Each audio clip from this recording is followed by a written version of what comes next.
I really thought Mom had a lot of money saved up. I mentioned it before, right? It's time to kick her out. Why keep a jobless person here? I've been living here for 3 months, and my son and his wife used up all my savings. They treated me badly. I had enough, so I left quietly. Then, my son called me. Mom, what's happening? Tony sounded worried on the phone. Around that time, something I did became big news across the United States. I'm Sarah, and I'm 70 years old. I lived in France for a while, but I got sick, so I came back to the States. My old apartment was gone, so I asked my son and his wife if I could stay with them for a bit. Tony, my only son, is 44 and works in an office. He and his wife, Alice, don't have kids, and they live quietly. We lost touch while I was away, but I decided to reconnect, and Tony seemed happy to hear from me. I explained my situation and asked if I could stay for a while. Tony agreed, though he seemed unsure. It felt awkward to rely on them, but the happiness of being with family again outweighed my doubts. With a mix of nerves and happiness, I took a taxi from the airport to their house. When I got there, Tony and Alice greeted me at the door. Tony seemed glad to see me, but Alice looked upset. I plan to stay here for a few months. My stuff will arrive later, I said, leaving my carry-on bag and heading to the living room. We talked about our lives, jobs, and my time in France. When Tony asked why I moved there, I just said, I wanted to enjoy the French countryside as I get older. Tony laughed, but Alice stayed unhappy. We also talked about my health issues. I've been dizzy a lot, and might have Meniere's disease. Sometimes I can't stand and feel sick when it happens. I don't feel safe living alone, so I want to stay with them until I feel better. After our chat, I went to get my stuff for my carry-on. As I organized it in the hallway, I heard Tony and Alice talking. Are you serious about letting Sarah stay? I don't want to live with an old woman. She's my mom, Alice said. You're not always home because you work part-time, Tony replied. But what about when we're off work? How long is she staying? I want her gone. Alice insisted. Mom will leave eventually. Let's talk about money tomorrow. Just keep it down, she might hear you, Tony warned. She can't hear us, she's old. Old age brings sharp ears for insults, Alice said. There I was hearing their conversation in the hallway.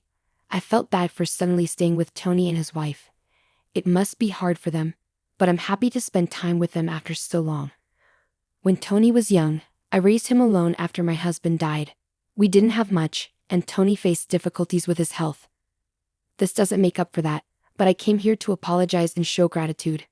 It's a shame I'm not welcome, but they have their own lives. I went to the guest room they gave me, trying to calm my anxious heart. The next morning, Tony went to work, leaving just Alice and me at home. While I was doing some crafting in the living room, Alice came up to me. Hey Sarah, can you clean up this mess? I looked around and saw fabric scraps and threads scattered about. Oh, I'm sorry. I'll clean it up. Do you want to see what I'm making? I showed her the small pouch I was sewing, with a little green turtle design. It's a turtle pouch. I love turtles, so I make crafts with turtle themes. It even has a zipper on its shell, I explained. That's nice, Sarah, but you can't stay here all day. Find somewhere else to go when I'm not working. You're in the way, Alice said, cutting me off, clearly uninterested. But I get dizzy if I go outside too much, I protested. I'll drive you to the nearby community center to stay during the day. I have things to do at home, Alice said firmly, without room for discussion. She added, and while you're here, help with the chores. You're not just here to relax. Since we're letting you stay, do some cleaning and laundry instead of crafting. Stunned, I finally replied, okay, and slowly got up from the armchair. Despite feeling dizzy and sore, I ended up doing all the housework. Alice and Tony treated me like a housekeeper, and it seemed like Alice hadn't been keeping up with chores before I arrived. That night, when Tony got home, he asked, Mom, did you bring your banking card? He spoke with a smile. I don't mind you living with us, but life costs money. Could you chip in? I looked at Tony, nodded, and stood up. I took out my banking card from my handmade pouch and handed it to him. He checked it quickly, and his face tightened. Wait, Mom, is this all you have saved?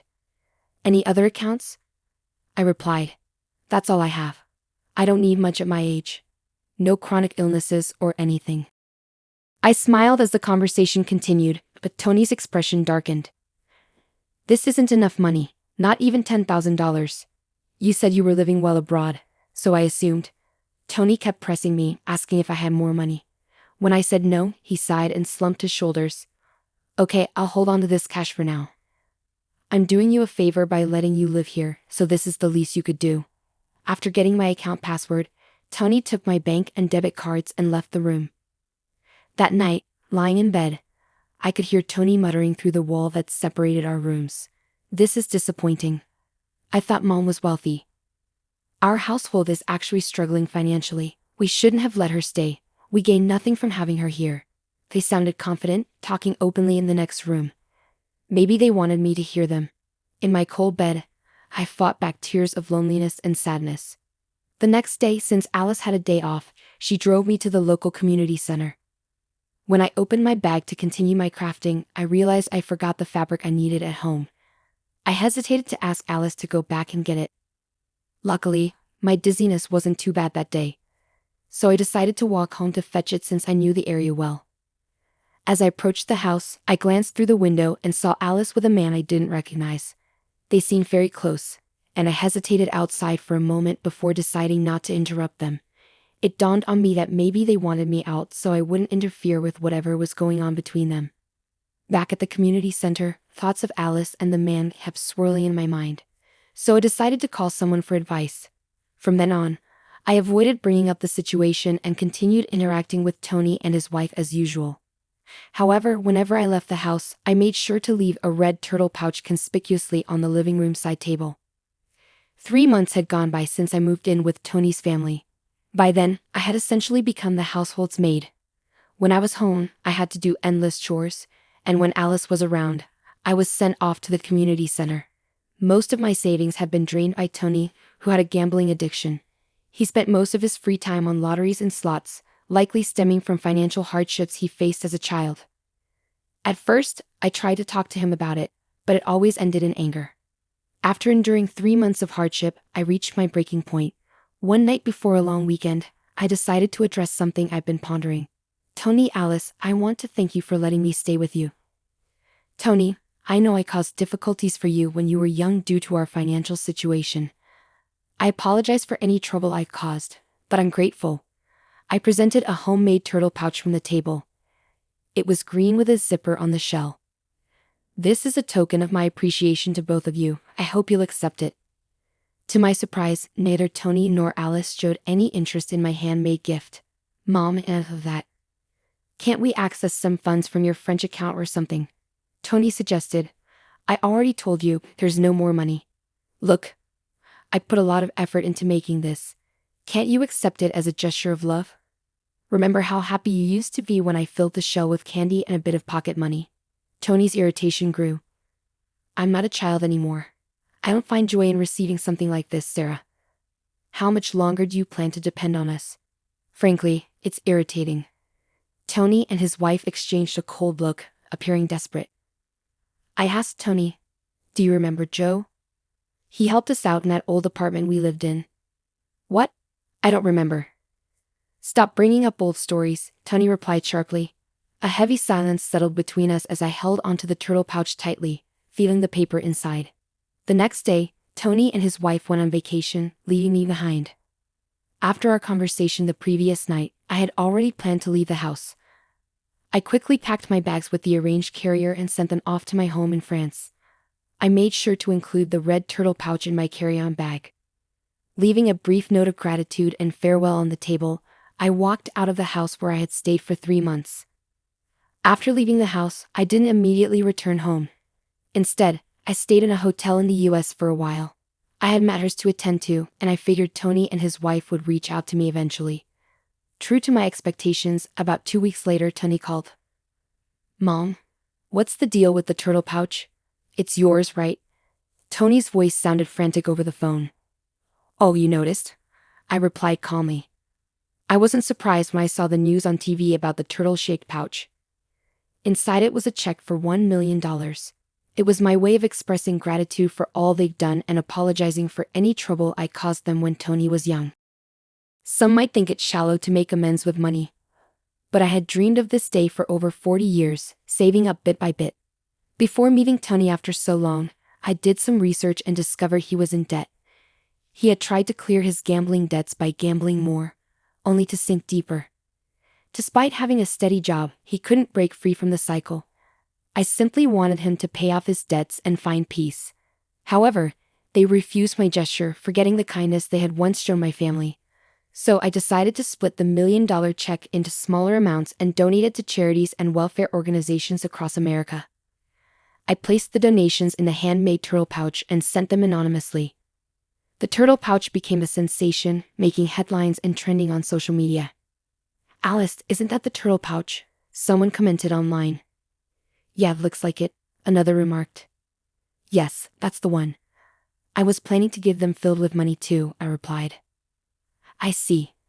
Well, you could have just told us. We would have accepted it. If you didn't want my feelings, then you don't need my money either." Tony's voice was angry over the phone. "It's my money. How dare you deceive me? Give it back," he demanded. I couldn't bear to listen to Tony's anger any longer, so I pulled the phone away from my ear. After a moment, I spoke. "All right, calm down. You're giving me a headache. There's one more turtle. And if you really want it, it's yours." Tony eventually settled down and insisted on having the turtle. We agreed to meet later at a cafe. On the appointed day, I brought the last red turtle in an envelope to our meeting spot. Tony and his wife were already there, demanding the money before I even sat down. When I silently pulled out the red turtle, Tony snatched it immediately, unzipping its shell. But instead of finding a check, he found a small electronic device. "What the heck is this?" Tony was confused. He found a tiny button and pressed it. A voice started playing, and Alice, standing next to Tony, turned pale. Seated next to Tony, Alice's expression changed as she heard a voice recording. It was her own, speaking warmly with another man who wasn't Tony. "What is this? Why? What's happening?" Alice seemed to finally understand that it was a recording of her having an affair at home. She tried to grab the recorder from Tony's hand, but he held on tight. While they struggled, I opened the envelope. I brought out several pictures and laid them on the table, showing Alice cheating with another man at home. Faced with undeniable evidence, Alice was flustered and kept asking, "Why? Why?" Tony picked up the photos one by one, studying them closely. "Something didn't feel right since I arrived at your house. A friend suggested I hire someone to find out, and even offered to cover the costs."